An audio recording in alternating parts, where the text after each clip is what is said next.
Good morning everyone. हम पिछले part में लेंस स्टार्ट किए थे और आप लोगों को लेंस का डेफिनेशन बताया। लेंस कितने टाइप के हम अपने डेली लाइफ में यूज करते हैं उसको फिगर से भी बताया, उनका नाम लिखना भी बताया आपको। फिर हमने आपको converging and diverging action of lenses बताया। इतना हम बता चुके थे और ये क्लियर बता दिए थे कि कॉन्वेक्स लेंस का नेचर कन्वर्जिंग होता है और कॉनकेव लेंस का नेचर डाइवर्जिंग होता है, और उसको कन्वर्जिंग और डाइवर्जिंग क्या है सब क्लियर हो गया था। अगली हेडिंग में लेंसेज से रिलेटेड कुछ टर्म्स देखिए जो बहुत इंपॉर्टेंट है। उसके बाद तब इमेज फार्मेशन बताएंगे आपको, ठीक है ना। और इमेज फार्मेशन के बाद बहुत कुछ नहीं बचता है लेंस में। हाई स्कूल में छोटे छोटे 2-3 फार्मूले हैं, ये भी चैप्टर जल्दी ख़त्म हो जाएगा। तो कुछ लेंस से रिलेटेड छोटे छोटे टर्म्स को समझिए, उनका यूज भी है, उन पे क्वेश्चंस भी आते हैं। तो हेडिंग डाल लो आप, some terms related to lens. Some terms related to lens. उसमें पहला टर्म आप लिख लें प्रिंसिपल एक्सिस। Principal axis. अब प्रिंसिपल एक्सिस होता क्या है पहले फिगर हम समझा देते हैं, फिर उसको डेफिनेशन लिख लेना, बोल देंगे हम। जैसे मान लीजिए ये कॉन्वेक्स लेंस है, तो हमने आपको बताया है कि कोई भी लेंस हो दो सरफेस से मिलके बना होता है। लेंस के डेफिनेशन में ही हमने बता दिया था कि lens is the piece of such transparent and homogeneous material which is bounded by two surfaces. और उसमें एक कंडीशन बताया था कि जिन दो सरफेस से बाउंड होता है उसमें कम से कम एक सरफेस स्फेरिकल होना चाहिए। दोनों भी हो सकता है लेकिन कम से कम एक जरूर हो, दोनों प्लेन नहीं हो सकते, ठीक है। तो हर लेंस दो सरफेस से मिलकर बना। ये जो लेंस मैंने बोर्ड पर दिखाया है इसमें भी दो सरफेस है। ये पहला जो सरफेस है इसका मिड पॉइंट जो होगा वो इस सरफेस का पोल होगा, जिसको हम पोल P1 मान ले रहे हैं। ये जो दूसरा सरफेस है इसका जो मिड पॉइंट होगा वो इस सरफेस का पोल होगा, इसको हम पोल P2 मान ले रहे हैं।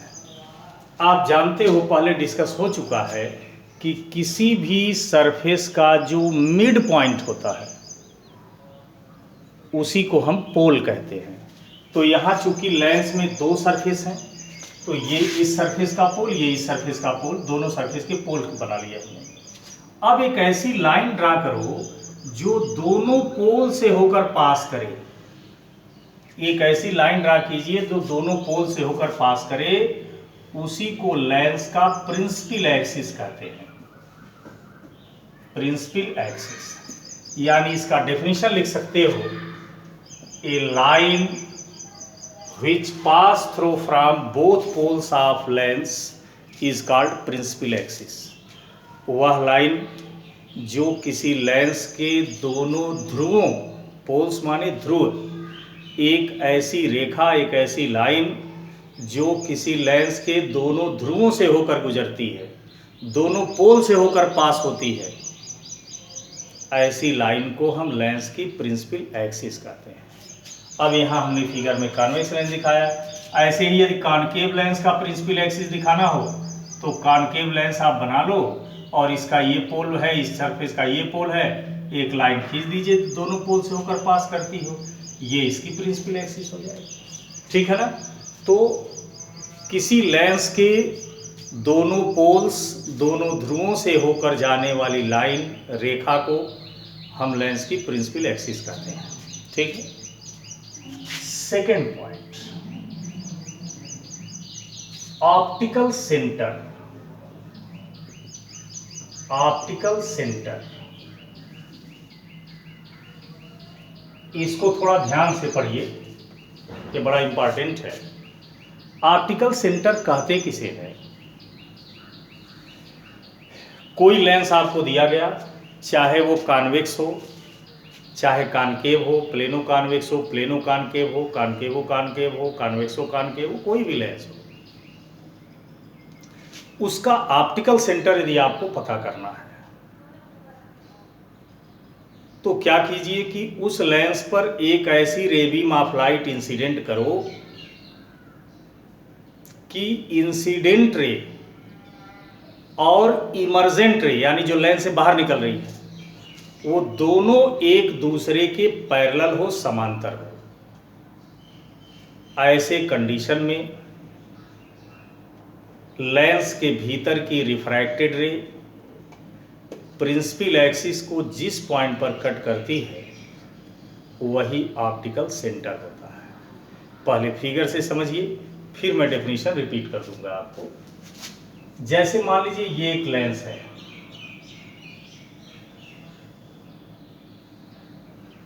और ये लेंस का प्रिंसिपल एक्सिस है, ये लेंस की प्रिंसिपल एक्सिस है, ठीक है।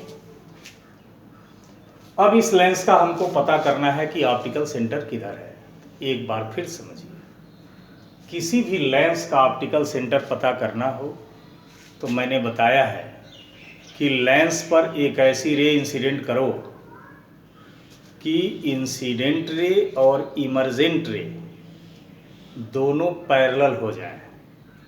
ऐसी कंडीशन में लेंस के भीतर की जो रिफ्रैक्टेड रे है वह प्रिंसिपल एक्सिस को जहां टच करेगी, जहां कट करेगी, उसी पॉइंट को ऑप्टिकल सेंटर कहते हैं। अब जैसे मान लीजिए इस लेंस पर हमने एक रे बीम ऑफ लाइट ऐसे इंसिडेंट की, ये हमारी इंसिडेंट रे हो गई।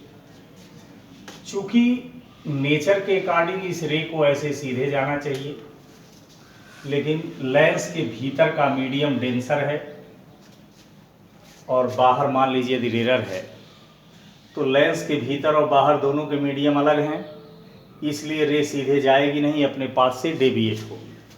मान लीजिए ऐसे डेविएट हो गई, ये रिफ्रैक्टेड रे हो गई। अब यहां से भी ये रे सीधे जाएगी नहीं, क्योंकि यहां के बाद फिर मीडियम चेंज हो रहा है, तो रे मान लीजिए ऐसे निकल गई, ये इमर्जेंट रे हो गई। ये आपकी इंसिडेंट रे है और ये इमर्जेंट रे है। अब यहां पर जो फिगर में हमने दिखाया है, इंसिडेंट रे को आगे बढ़ाइए और इमर्जेंट रे को पीछे बढ़ाइए, तो देखिए दोनों आपस में पैरेलल हैं। ये इंसिडेंट रे और इमर्जेंट रे दोनों आपस में पैरेलल हैं। तो हमने आपको बताया है कि किसी भी लेंस का ऑप्टिकल सेंटर जानने के लिए उस पर एक ऐसी रे इंसिडेंट करो कि इंसिडेंट रे और इमर्जेंट रे एक दूसरे के पैरेलल हो जाए। तो यहाँ पर इंसिडेंट रे और इमर्जेंट रे पैरेलल हो गई। अब ऐसे कंडीशन में ये जो रिफ्रैक्टेड रे है, ये बीच वाली रिफ्रैक्टेड रे है, ये प्रिंसिपल एक्सिस को जहां कट करेगी वही ऑप्टिकल सेंटर है, और ऑप्टिकल सेंटर को हम सी से डिनोट करते हैं, ठीक है। अब ये देखिए इस सरफेस का पोल P1 है, इस सरफेस का पोल P2 है, तो ये ऑप्टिकल सेंटर हो गया। अब ये जो रे डॉटेड लाइन हमने दिखाया है वह रे का एक्चुअल पाथ है, उस पाथ से रे को जाना चाहिए था, लेकिन मीडियम चेंज होने के कारण रे इस पाथ से जा रही है।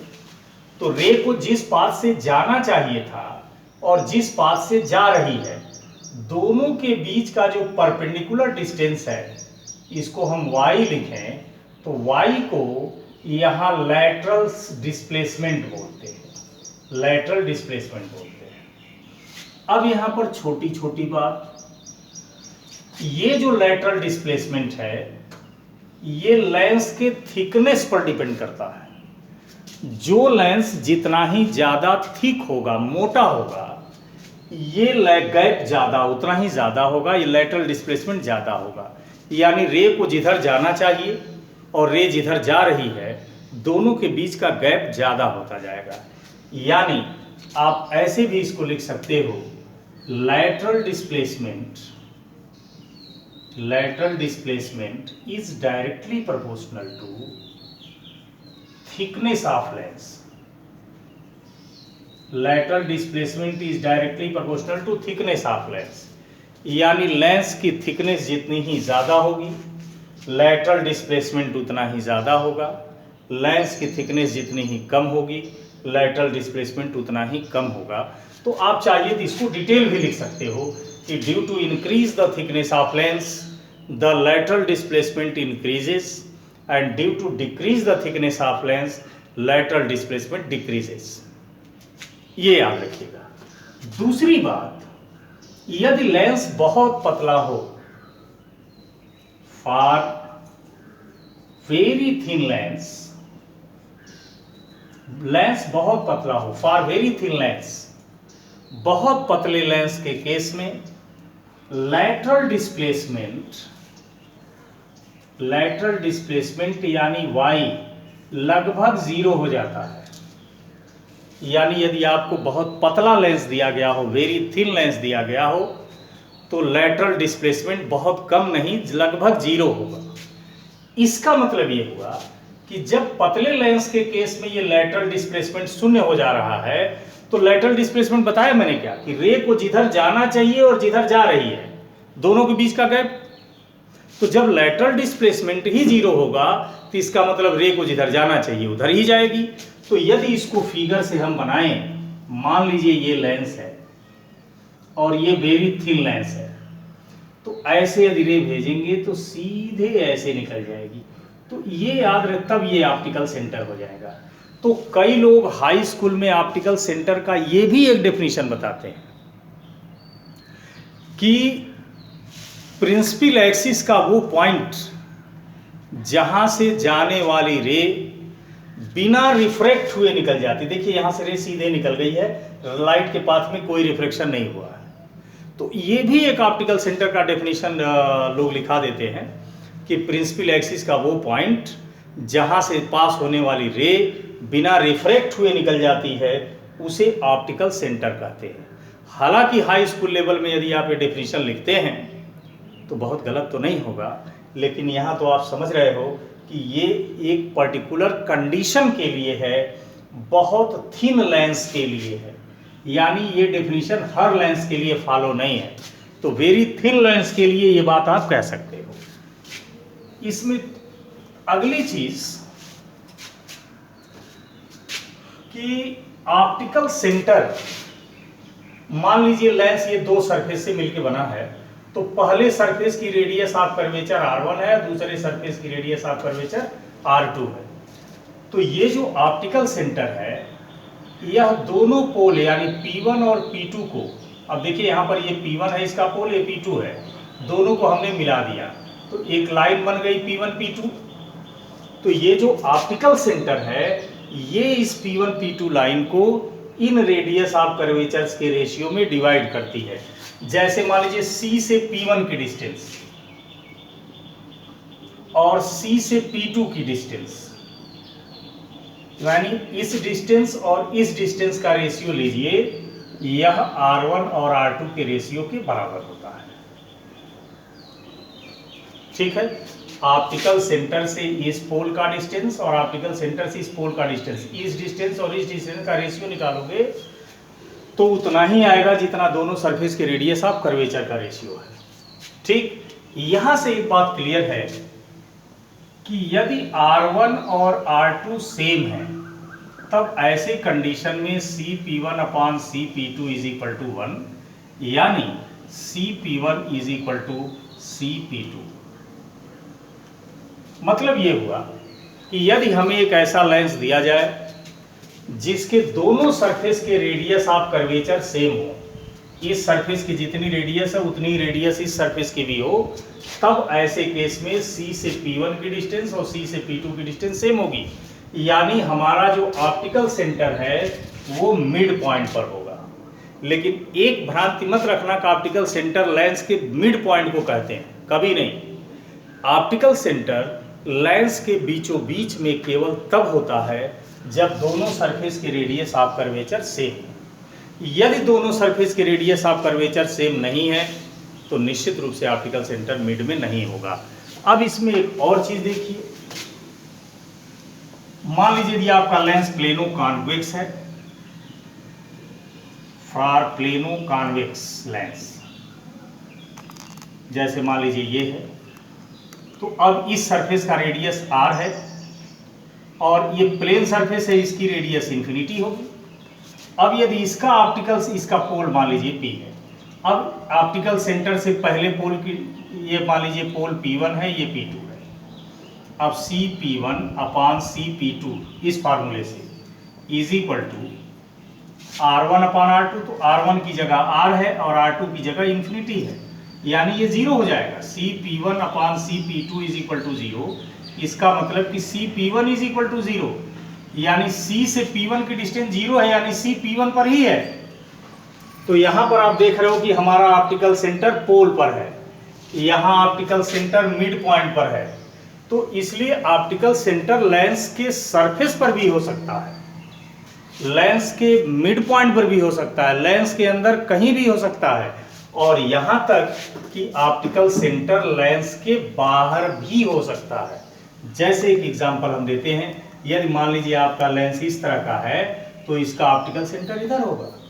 इसलिए ये भ्रांति मत पालिएगा कि ऑप्टिकल सेंटर लेंस के मिड पॉइंट को कहते हैं। ऑप्टिकल सेंटर मिड पॉइंट पर भी हो सकता है, लेंस के अंदर कहीं भी हो सकता है, लेंस के सरफेस पर भी हो सकता है, लेंस के बाहर भी हो सकता है।